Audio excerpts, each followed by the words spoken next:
అందరికీ నమస్కారం. నా ఛానల్ కి స్వాగతం సుస్వాగతం. ఈ రోజు మనం మాయిశ్చరైజర్స్ ఎలా పని చేస్తాయో చెప్తున్నాం. దానికన్నా ముందు ప్లీజ్ నా ఛానల్ ని లైక్ చేయండి, షేర్ చేయండి అండ్ సబ్స్క్రైబ్ చేయండి. ఆ కింద కనిపించే బెల్ ఐకాన్ ని నొక్కండి. సో మనకి ఈ చర్మం అనేది శరీరంలో చాలా పెద్ద అవయవం. ఇది మనని బయట ఉండే పొల్యూటెంట్స్ నుంచి, బ్యాక్టీరియాలు, వైరస్ ఇలాంటివన్నీ ఉంటాయి కదా, వాటి నుంచి, సన్ రేస్ నుంచి కాపాడుతుంది అనమాట. ఈ చర్మంలో మనం చర్మం ఎలా ఉంటుందో చూస్తే దీంట్లో 3 లేయర్స్ ఉంటాయి. పైన కనిపించే లేయర్ ఏదైతే మనకి ఇక్కడ పైన కనిపిస్తుందో దాన్ని ఎపిడర్మిస్ అంటారు. దాని కింద ఉండే లేయర్ ని డర్మిస్ అంటారు. దాని కింద ఉండేది హైపోడర్మిస్. సో ఈ ఎపిడర్మిస్ లో మళ్ళీ పైన ఉండే లేయర్, మళ్ళీ దీంట్లో 5 లేయర్స్ ఉంటాయి. ఈ 5 లేయర్స్ లో పైన ఉండే లేయర్ ని స్ట్రాటమ్ కార్నియం అని అంటారు. ఈ స్ట్రాటమ్ కార్నియం లో మృత కణాలు ఉంటాయి, వాటిని కార్నియోసైట్స్ అంటారు. ఈ కార్నియోసైట్స్ చుట్టూ మనకి లిపిడ్ లేయర్ ఉంటుంది. లిపిడ్ లేయర్ అంటే అది ఒక రకమైన కొవ్వు పదార్థం అన్నమాట. సో ఈ కార్నియోసైట్స్ ఎలా ఉంటాయంటే మనకు గోడలో ఇటుకలు ఎలా ఉంటాయో అలా కార్నియోసైట్స్ ఉంటాయి. అండ్ మధ్యలో మనం సిమెంట్ పెడతాం కదా, ఆ సిమెంట్ ఎలా ఉంటుందో అలాగా మనకి లిపిడ్ లేయర్ అనేది ఉంటుంది. సో ఎప్పుడైతే మనకి ఈ గాలిలో తేమ అనేది తగ్గుతుందో అప్పుడు ఈ లిపిడ్ లేయర్ అనేది బ్రేక్ అయిపోతుంది అనమాట. సో అప్పుడు ఆ కార్నియోసైట్స్ మధ్యలో మనకి గ్యాప్ కనిపిస్తుంది, అంటే కొంచెం ప్లేస్ వస్తుంది. మనకి స్కిన్ లోకి రక్తము వాటర్ ని తీసుకొస్తుంది, మాయిశ్చర్ ని తీసుకొస్తుంది. ఆ మాయిశ్చర్ అనేది ఇంతకు ముందు చెప్పాను కదా, మధ్యలో లేయర్ డెర్మిస్ అని, ఆ డెర్మిస్ వరకు రక్తాన్ని సరఫరా చేస్తుంది. అంటే అక్కడి వరకు మనకి మాయిశ్చర్ అనేది వస్తుంది అనమాట. దాని తర్వాత అక్కడ నుంచి వాటర్ మెల్లిమెల్లిగా బయటికి ఎవాపరేట్ అయిపోతుంది, అంటే తేమలాగా ఎగిరిపోతుంది అనమాట. ఈ ప్రాసెస్ ఏమంటారంటే ట్రాన్స్ ఎపిడర్మల్ వాటర్ లాస్. ఈ వాటర్ లాస్ అనేది చెమట రూపంలో ఉండదు. సో మన స్కిన్ కనుక స్మూత్ గా ఉండాలి అంటే ఈ స్ట్రాటమ్ కార్నియం అనే లేయర్ లో, అంటే పైన ఉండే లేయర్ లో కనీసం 10% నీరు అనేది ఉండాలి. కరెక్ట్ గా చెప్పాలంటే 20 నుంచి 30% మాయిశ్చర్ ఉండాలి. సో మాయిశ్చర్ తగ్గినప్పుడు మన స్కిన్ మొత్తం ఇలా చాలా డ్రై అయిపోయి ఫ్లేకీగా కనిపిస్తూ క్రాక్స్ వస్తాయి. సో నీటి శాతాన్ని మెయింటైన్ చేసుకుంటూ మన స్కిన్ బయట ఉండే ప్యాథోజన్స్ నుంచి, సూర్యరశ్మి నుంచి, ఇంకా బయట ఉండే దుమ్ము ధూళి నుంచి కాపాడుతుంది. మాయిశ్చరైజర్ రాసినప్పుడు ఏమవుతుందంటే ఈ లిపిడ్ గ్యాప్ లో మనకి మాయిశ్చరైజర్ అనేది నీళ్ళని పంపించి అక్కడ మంచి నీట్ గా స్మూత్ గా ఒక లేయర్ లాగా ఫామ్ అవుతుంది, టైట్ గా ప్యాక్ అయినట్టుగా ఫామ్ అవుతుంది. సో దానివల్ల మన స్కిన్ మళ్ళీ ఎప్పటిలాగానే నార్మల్ గా వర్క్ చేస్తుంది. సో ఇదండి స్కిన్ గురించి. ఇప్పుడు మాయిశ్చరైజర్ గురించి చెప్తాను. మాయిశ్చరైజర్ అనేది oil in water kind of emulsion. Moisturiser లో ఆయిల్ ఉండటం వల్ల చాలా మంది ఏమనుకుంటారంటే మాయిశ్చరైజర్ పెట్టుకుంటే మనకు ఆయిల్ మనకి స్కిన్ పైన వస్తుంది అని. కానీ అట్లా కాదు. స్కిన్ డ్రై అయింది అంటే దాని అర్థం స్కిన్ లోంచి వాటర్ పోయింది అని అర్థం, ఆయిల్ పోయింది అని అర్థం కాదు.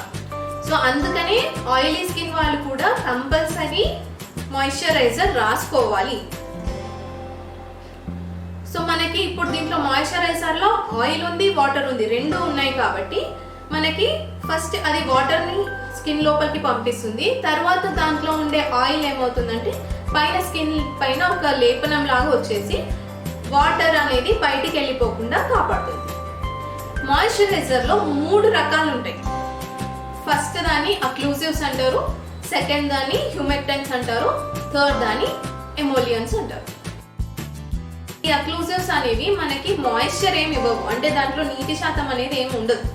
మీకు ఈజీగా అర్థమయ్యే ఎగ్జాంపుల్ చెప్పాలంటే ఈ పెట్రోలియం జెల్లీ వ్యాజిలిన్ అప్పుడు దాంట్లో మాయిశ్చర్ ఏమి ఉండదు, కానీ ఆల్రెడీ మన స్కిన్ లో ఏదైతే వాటర్ ఉందో ఆ వాటర్ ని బయటికి ఎవాపరేట్ అవ్వకుండా కాపాడుతుంది అనమాట. ఒక లేయర్ లాగా ఫామ్ చేసి, ఆయిల్ కైండ్ ఆఫ్ లేయర్ లాగా ఫామ్ చేసి అది మనని స్కిన్ ని కాపాడుతుంది, స్మూత్ గా సాఫ్ట్ గా అయిపోతుంది. సో మీరు ఎప్పుడైనా ఈ డైరెక్ట్ గా స్కిన్ ఆల్రెడీ డ్రై ఉన్నప్పుడు మీరు ఈ పెట్రోలియం జెల్లీ కానీ నూనెలు కానీ అలాంటివి ఏమైనా రాస్తే దానివల్ల యూజ్ ఏమీ ఉండదు.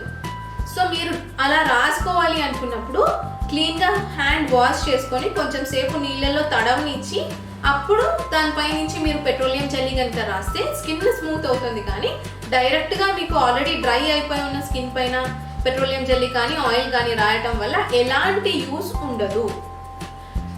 కొన్ని ఎగ్జాంపుల్స్ చెప్తున్నాను ఈ పెట్రోలియం ఈ అక్లూజివ్స్కి. Examples: petrolatums, lanolins, lecithins, stearates and mineral oils. So ఇందులో మళ్ళీ ఇవి పనిచేసే విధానంలో కొంచెం తేడాలు ఉంటాయి అన్నమాట. అంటే ఇప్పుడు పెట్రోలేటర్స్ ఉన్నాయి, అంటే petroleum jelly type of things. అవి చాలా ఎక్కువగా పనిచేస్తాయి, ఎక్కువగా మాయిశ్చర్ని ట్రాప్ చేస్తాయి అన్నమాట. పెట్రోలేటర్స్ తర్వాత లానోలిన్స్ కొంచెం ఈ పెట్రోలేటర్స్ కన్నా తక్కువగా పనిచేస్తాయి. దాని తర్వాత మినరల్ ఆయిల్స్, అంటే కొబ్బరి నూనె, నువ్వుల నూనె, ఇలాంటి ఆయిల్స్ అనమాట. వెజిటబుల్ ఆయిల్స్ కానీ మినరల్ ఆయిల్స్ కానీ. దాని తర్వాత సిలికాన్స్ అనే టైప్ ఆఫ్ అక్లూజివ్స్ ఉంటాయి. పెట్రోలేటర్స్ అనేవి ఎక్కువ పర్ఫామ్ చేస్తాయి, ఎక్కువ శాతం నీటిని ఆపి ఉంచుతాయి. అదే సిలికాన్స్కి వస్తే తక్కువ శాతం నీటిని ఆపి ఉంచుతాయి. అంటే ఎగ్జాంపుల్కి ఒకవేళ ఒక మాయిశ్చరైజర్లో 5% మనకి ఈ పెట్రోలేటం అనే అక్లూజివ్ ఉంటే అది 98% మన నీటిని, మన స్కిన్లో ఉన్న నీటిని ఎగిరిపోకుండా ఆపుతుంది. అదే పెట్రోలేటం ప్లేస్లో ఈ సిలికాన్స్ ఉంటే కనుక ఓన్లీ 20-30% మాత్రమే నీరు బయటికి పోకుండా ఆపుతాయి అన్నమాట. సో అలా ఉంటుంది. కామన్గా ఆయిల్ ఫ్రీ మాయిశ్చరైజర్స్ అని చెప్తారు కదా, ఈ ఆయిల్ ఫ్రీ మాయిశ్చరైజర్స్లో ఈ సిలికాన్సే ఉంటాయి అన్నమాట. డైమెథికోన్, సైక్లోమెథికోన్ అనేవి సిలికాన్ అక్లూజివ్స్. సో ఇవి ఉంటాయి అన్నమాట ఆయిల్ ఫ్రీ మాయిశ్చరైజర్స్. నెక్స్ట్ హ్యూమెక్టెన్స్. ఈ హ్యూమెక్టెన్స్ కూడా ఇక్కడ డిస్ప్లే చేస్తున్నాను బికాస్ నేను మొత్తం లిస్ట్ చెప్పట్లేదు. హ్యూమెక్టెన్స్ ఏం చేస్తాయంటే అవి బయట వాతావరణం నుంచి తేమను గ్రహిస్తాయి అండ్ స్కిన్ లోపల నుంచి కూడా, చాలా లోపల లేయర్స్ ఉన్న మాయిశ్చర్ కూడా పైన లేయర్కి లాగి పడతాయి అన్నమాట. సో ఓన్లీ ఈ హ్యూమెక్టెన్స్ ఓన్లీ ఉండటం వల్ల మనకు పెద్ద యూజ్ ఏమి ఉండదు. సో ఈ హ్యూమెక్టెన్స్తో పాటు అక్లూజివ్స్ కూడా యాడ్ చేస్తారు మనకి మాయిశ్చరైజర్లో. దానివల్ల ఏమవుతుందంటే ఈ హ్యూమెక్టెన్స్ మనకి గాలిలో నుంచి తేమను లాగుతాయి అండ్ లోపల లేయర్స్ నుంచి స్కిన్లో తేమను లాగి అక్కడ పైన లేయర్ పైన పట్టి ఉంచుతాయి. దాని తర్వాత ఈ అక్లూజివ్స్ కూడా ఉంటాయి కాబట్టి అవి ఒక పైన లేయర్ ఫామ్ చేస్తాయి. లేయర్ ఫామ్ చేయటం వల్ల ఈ వాటర్ అనేది ఎగిరిపోకుండా ఉంటుంది. ఎగ్జాంపుల్: గ్లిసరిన్, తేనె, పాంథెనాల్ లేదంటే విటమిన్ B5 అంటారు దీన్ని, అండ్ సార్బిటాల్, యూరియా. ఈ మధ్య చాలా మంది హైలూరోనిక్ యాసిడ్ అంటున్నారు కదా, అది కూడా హ్యూమెక్టెంట్ కిందకే వస్తుంది. మిగతావి ఇక్కడే ఉన్నాయి, మీరు చూసుకోవచ్చు. ఎమోలియన్స్. ఈ ఎమోలియన్స్ అనేవి మాయిశ్చరైజర్లో తేమనివ్వడానికి ఉండవు.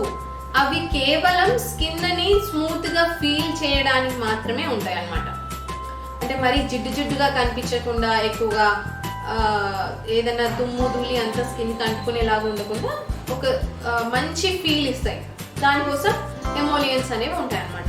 సో ఈ ఎమోలియన్స్ ఇంగ్రీడియంట్స్ ఏంటంటే సపరేట్గా దీనికి వేరే ఇంగ్రీడియంట్స్ అంటూ ఏమి ఉండవు.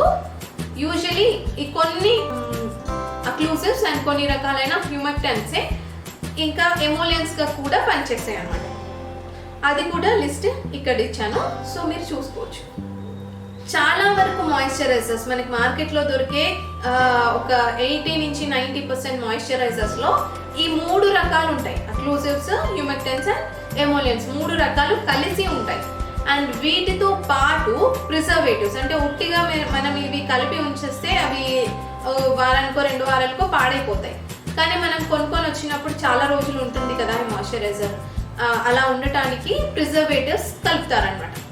ఈ మాయిశ్చరైజర్ రాయటం వల్ల ఇప్పుడు చెప్పాను కదా, సో వాటర్ని లోపల స్కిన్ లోపలనే ఉంచేసి దానిపైన ఒక ప్రొటెక్టివ్ లేయర్ని ఫామ్ చేస్తుంది. సో అలా ఫామ్ చేయడం వల్ల మళ్ళీ మనకి బయట దుమ్ము ధూళి ఎండ పాథోజన్స్ నుంచి మనకి రక్షణ దొరుకుతుంది అన్నమాట. సో ఈ ఇన్ఫర్మేషన్ మీకు నచ్చిందని అనుకుంటున్నాను, యూస్ఫుల్ అవుతుంది అని అనుకుంటున్నాను. మీరు ఇక్కడ నుంచి మాయిశ్చరైజర్ కొనే ముందు బ్లైండ్గా కాకుండా ఇదేంటో ఏమున్నాయో దాంట్లో చూసి కొనుక్కోండి. Thanks for watching my